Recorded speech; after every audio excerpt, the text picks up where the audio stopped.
I did everything I could. The surgery had lasted 13 hours. In the end, it failed. The baby Alara Everett had carried for 6 months wasn't saved. As the words left Genevieve Beaumont's lips, anguished cries erupted from the family waiting outside the operating room. The matriarch of the Everett family, Eleanor Everett, shrieked, "My great-grandchild," before collapsing. Alara's gurney was wheeled out, and the family immediately swarmed it. A chorus of dramatic sobs and hushed reassurances filled the air, and the sounds washed over Genevieve. A cold hollowness spread through her chest. She looked up to see Julian Everett leaning over the gurney, his fingers gripping the rail, his face etched with a concern that belonged more to a husband than a family member. The crowd followed Alara's gurney into her private room. Genevieve was left standing alone, still clutching her surgical mask, her body drained from the long operation. People bustled past her, their focus entirely on Alara. No one spared her a glance, let alone asked if she was tired. Exhausted, Genevieve returned to the Everett mansion, where the house staff regarded her with cold stares, shrinking back as if she carried a plague. Julian's younger sister, Ivy Everett, snatched a broom from Arthur Finch and swept it viciously against Genevieve's calves. "Get away from me, murderer. You're nothing but bad luck." The rough bristle scratched her skin, drawing a thin line of blood. Genevieve winced, a soft sound of pain escaping her lips. Ivy let out a scornful laugh. "Does that hurt? Don't act so special. The only reason you're even in this house is because of Alara's poor health and your medical skills, plus that rare Rh-negative blood type of yours. You're not family. You're a tool, a walking blood bag. Now that you've killed Alara's baby, I can't wait to see how you explain this to my brother." With that, Ivy spat at her feet. In the 3 years since she'd married into the Everett family, Genevieve had learned her place. She was useful when needed and despised the rest of the time. Everyone here treated her with either cold disdain or open sarcasm. She had neither the energy nor the standing to argue. All she could do was carefully make her way upstairs. The 13-hour surgery had taken its toll. Alara had hemorrhaged badly, forcing Genevieve to donate her own blood mid-operation. Now a low-grade fever left her mind hazy and disoriented. She had barely closed her eyes when a brutal force yanked her from the bed. She was thrown against the headboard, her head striking the wood with a sickening thud. Wincing, Genevieve forced her eyes open. When she saw who it was, they stung with tears. "Julian, you're back. Alara's baby. I did everything I could." Looming over her, Julian grabbed the collar of her shirt, his gaze like ice. "Everything days ago, you told me her checkup was perfect, that every indicator was excellent. Now, the baby is gone. And you have the nerve to tell me you did everything." Genevieve bit her lip, lifting her head to meet his gaze with red-rimmed eyes. "Julian, I did everything I could. It wasn't her fault. Alara had a congenital heart condition. 3 years ago, when Genevieve married Julian, Alara could barely walk a few steps without gasping for air. For 3 years, she had worked day and night, using integrative therapies to nurse Alara back to health, and she had succeeded. Alara had become strong, stable, even capable of moderate physical activity. Her condition had been stable for years, with only one scare early in her marriage to Marcus Everett. Just days ago, the routine checkup had shown perfect results. Every vital sign was excellent. Then, without warning, everything had taken a drastic turn for the worse. Genevieve had taken a single day off when Alara was struck with unbearable abdominal pain. By the time she had rushed to the hospital, the fetus had already lost all vital signs. Even then, she had fought, pouring everything she had into the surgery, even her own blood. Her conscience was clear, but her justifications did nothing to thaw the ice in Julian's expression. A cold, humorless laugh escaped him. "Is that so? Then tell me, why did Alara wake up crying that you gave her the wrong medication?" Genevieve's brow furrowed. "What? That's impossible." Julian's grip tightened, yanking her forward until his face was inches from hers, his expression twisted with disgust. "Tell that to Alara." Julian clearly didn't want to hear another word from Genevieve. Alara's health had always been fragile. The pregnancy itself had been a huge risk. Now, with the baby lost and her body so damaged, she would likely never conceive again. To him, this child had been his cousin Marcus and Alara's one dream. And in his eyes, Genevieve had just brutally crushed it. Eleanor had already fainted several times in her fury. Her last command before he left the hospital had been for Julian to drag Genevieve back. The moment she entered the hospital room, the Everetts encircled her.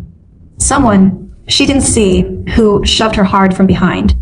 Weak from the fever, Genevieve couldn't keep her balance. She crashed to her knees right in front of Alara's bed.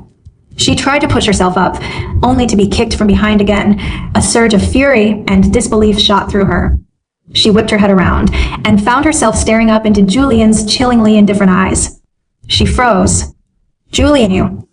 He stood over her, a tall, lean silhouette against the harsh sunlight. The light should have softened him, but it only seemed to deepen the shadows on his face, amplifying the cold menace radiating from him.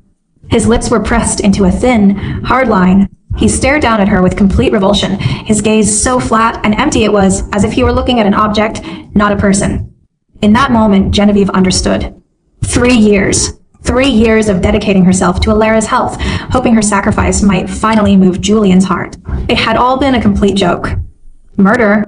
Helen Chandler, Alara's mother, shrieked from her seat beside the bed. A vicious woman like you should pay with your life for what you did to my daughter.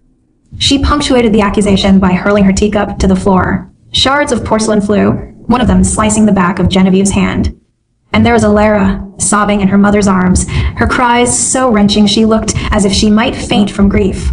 But Genevieve saw it.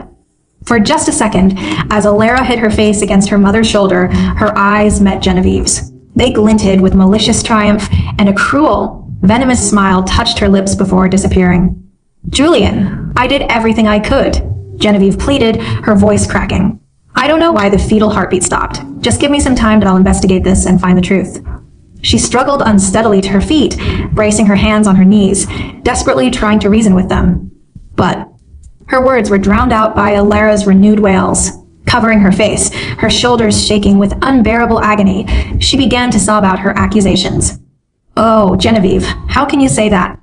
That was my child. My only child. Do you really think I would do anything to harm my own baby? It was you. You gave me that herbal medicine. I told you it was bitter. I begged you not to make me drink it, but you said... Alara dabbed at her eyes, casting a wounded look toward Eleanor, her lip trembling as if she were enduring unspeakable pain. Eleanor slammed her hand on the table. What else did Genevieve say? Alara's voice trembled pitifully. Genevieve also said that if I didn't obey her, she would make me miscarry. Alara looked up, a single, perfect tear tracing a path down her cheek. But I did as you told me, Genevieve. I drank it. Why would you still do this? You could have hurt me and done anything to me. But why my baby? I know you resent how much Julian cares for me. We've been childhood sweethearts since we were little. Some bonds can't be broken. Surely you understand that. Alara cried her heart out, all while Genevieve watched her steal glances at Eleanor, gauging her reaction. She saw Eleanor's fury reach its peak, her knuckles white as she gripped her cane. Seeing this, Alara seemed satisfied. She lowered her gaze, and Genevieve caught the faint, cruel smirk that crossed her lips before she feigned a complete collapse, swooning dramatically into her mother's arms. The heavy cane slammed down onto Genevieve's back. Genevieve had no time to dodge. The blow landed with full force, sending her lurching forward. No one moved to help her. They just watched coldly as her forehead crashed against the sharp edge of an armchair. The impact split her skin, and blood streamed down her face. Genevieve pressed a hand to the gash. Warm, sticky blood blurred her vision. From this day forward, you will resign from the hospital and dedicate your life to caring for Alara, Eleanor declared, her voice ringing with authority. You will ensure nothing ever goes wrong with her again. You'll spend the rest of your life atoning for this. The words hit her like another blow. A fresh wave of dizziness washed over her. Impossible. Genevieve pressed her hand harder against the wound, her voice resolute despite the pain. I've trained in medicine since I was a child. I will not give up my career for anyone. I did everything I could for Alara's baby. This tragedy had nothing to do with me. I never gave her any medication that wasn't safe. Insolent fool. Eleanor's cane came down again, this time striking Genevieve's shoulder. Julian, look at this woman you married. Defying her elders, harming her own family. What a vicious woman you've brought into our home. Genevieve wanted to scream that she had done nothing wrong, but before she could open her mouth, Julian's ice-cold voice cut through the room from behind her. Either you resign and spend the rest of your life caring for Alara, or we get a divorce. Julian. Genevieve froze. Deep down, she had always known he would never take her side. But she had clung to the belief that he was, at his core, a fair man, that he wouldn't condemn her based on Alara's story alone, without even a shred of investigation. Now, it seemed even that sliver of hope was a luxury she couldn't afford. Genevieve lowered her head, a bitter, self-mocking smile twisting her lips. This was the man she had poured all her passion into, hoping to melt his cold heart. The man she had married, even against her own father's wishes. 3 years. 3 long years. She knew he still loved Alara. She knew they had been childhood sweethearts. But Alara had married his cousin, and Genevieve had foolishly believed that if she just loved him enough, one day he would finally begin to value her. So, when Julian had proposed marriage on the sole condition that she look after the ailing Alara, she had accepted. She never imagined that 3 years later, he could say the word divorce so easily, with such carelessness. Genevieve lifted her gaze to Julian, who stood across from her like an opponent in a battle she had already lost. His eyes were cold and merciless, his handsome face a mask of indifference. He looked at her with the same detached chill he'd had 3 years ago, as if she were a complete stranger. She had been so naive. If someone doesn't love you, nothing you do will ever change that. Genevieve, did you hear him? Resign or get a divorce. Eleanor glared at her, a malicious sneer plastered across her face. I've already told you, Genevieve said, slowly straightening her back, a newfound clarity in her eyes. I did everything in my power for the patient. If you doubt my treatment, you can request an investigation by the hospital's medical review board. I will not be giving up my career. The words had barely left her mouth. Eleanor slammed her palm on the table, jabbed a finger toward Genevieve's face, and snarled, You did everything you could? Huh. You have the nerve to bring up a review board. Do you think I don't know you've all conspired together at that hospital? Alara told me everything. You've been tormenting our little princess, and now you think you can cover your tracks. Fine. If you refuse to repent, then so be it. Arthur, lock her in the storage room. She can stay there until she comes to her senses. And since she is so stubborn, she gets no food. Just enough water to keep her from dying. A wave of disbelief washed over Genevieve. In this day and age, in a society governed by law, they were actually talking about locking her in a dark room and starving her. She didn't argue. Instead, her eyes went to Julian. She had to admit, she was foolish and stubborn enough to need one last confirmation of where he stood. But all she saw was his cold, unwavering stare. Come talk to me when you've thought it through, he said, his voice flat. You'll take full responsibility for what happened to Alara. Julian, why are you even wasting your breath on her? Just throw her in there and starve her for 3 days and we'll see how stubborn she is then. Ivy had always hated Genevieve, convinced she had trapped Julian into this marriage. From the day Genevieve had joined the Everett family, Ivy had made her life hell. Genevieve didn't look at Ivy. She didn't care what any of them thought. From the very beginning, only Julian's opinion had ever mattered. She stared straight at him. Julian, I never intended to harm Alara. I am a doctor. I would never administer the wrong treatment. You've always prided yourself on being rational. Can't you at least be fair to me? Genevieve looked at him, her gaze earnest. She wasn't asking for his favor. She was only asking for fairness. For him to investigate the matter properly and give her the explanation she deserved. That was all. But in the end, all she received was his silence. Arthur grabbed her arm and hauled her toward the storage room. The heavy door swung shut, and through the narrowing gap, she watched Julian's face disappear inch by inch. A flicker of panic seized her, but his eyes were filled with nothing but frost. Not a single trace of warmth remained for her. The step she had been about to take faltered, stopped dead by that dark, chilling gaze. A vast emptiness hollowed out her chest as she stood there, helpless, watching his face vanish completely. She didn't know how long she was in that pitch-black room. All she knew was the damp chill of the floor beneath her fingertips. The air was thick with a cold, menacing dread. Soft, furry things skittered past her skin, their faint squeaks sending shivers down her spine. Her initial sorrow gave way to numbness. Finally, she just sat collapsed on the cold floor, the love that had once burned so brightly extinguishing with every silent, passing moment.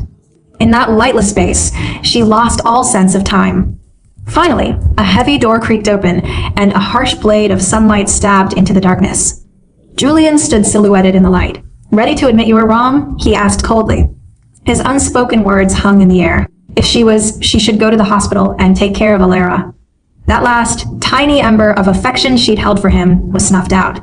But still, a part of her refused to give up. She couldn't tell if she was reluctant to let go of 3 years of effort, or just reluctant to let go of him. I did my best to treat Alara, and I am certain I did nothing wrong. If you can, just give me some time. I will go to the hospital and find the truth. I will give you a satisfactory answer. Can you at least grant me that? Genevieve lifted her head, making one last attempt to salvage what was left of their marriage. Give you time? You mean, give you time to cover up the truth. The mockery in his eyes was a physical blow. She had known this would be his answer, but it still shattered her. Using her knees for support, she staggered to her feet, her body shrouded in the room shadows. Stubbornly, she forced herself to ask one last question. Julian, in these 3 years, was there ever a single moment when you liked me, even a little?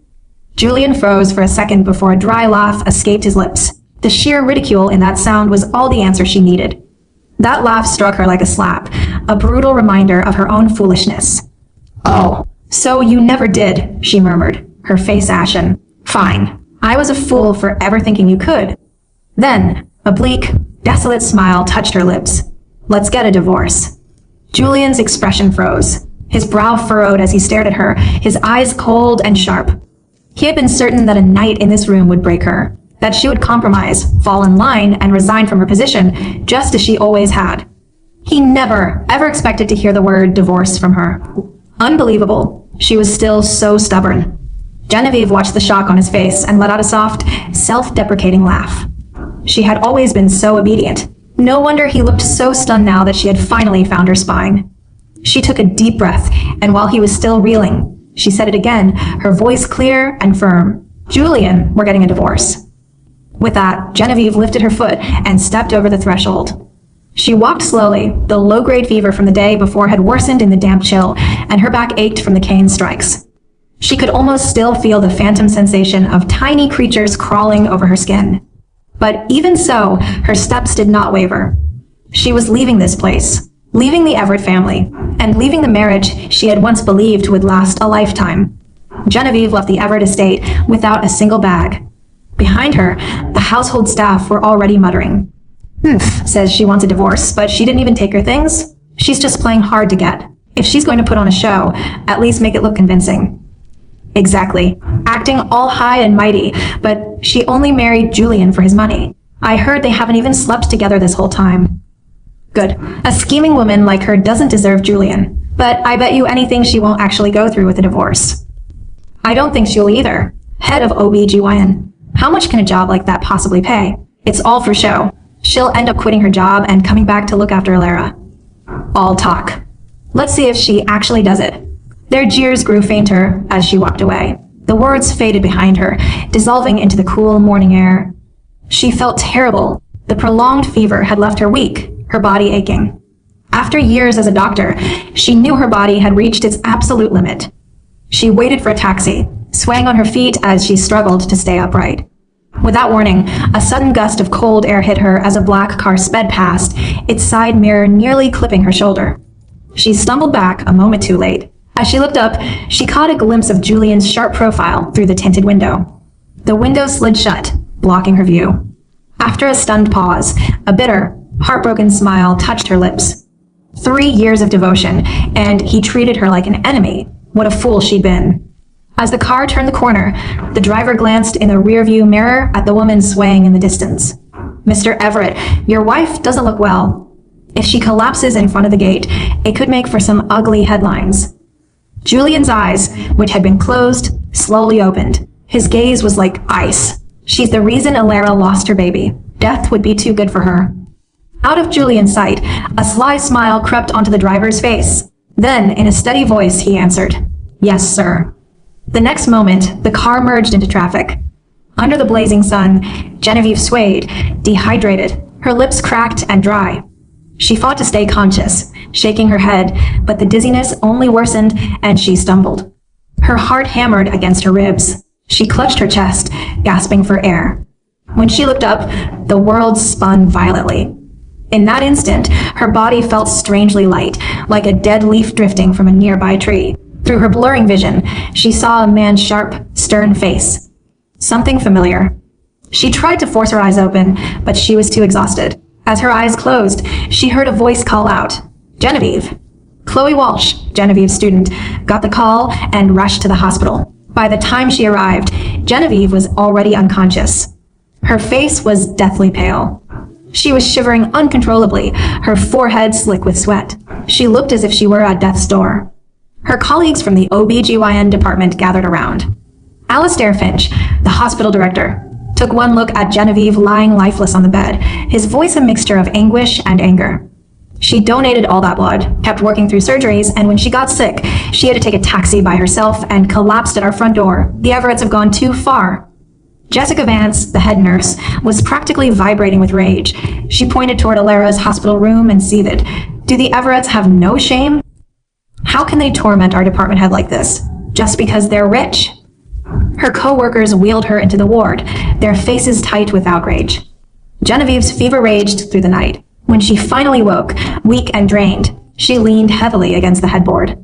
She stared blankly ahead. The events of the previous day replayed vividly in her mind.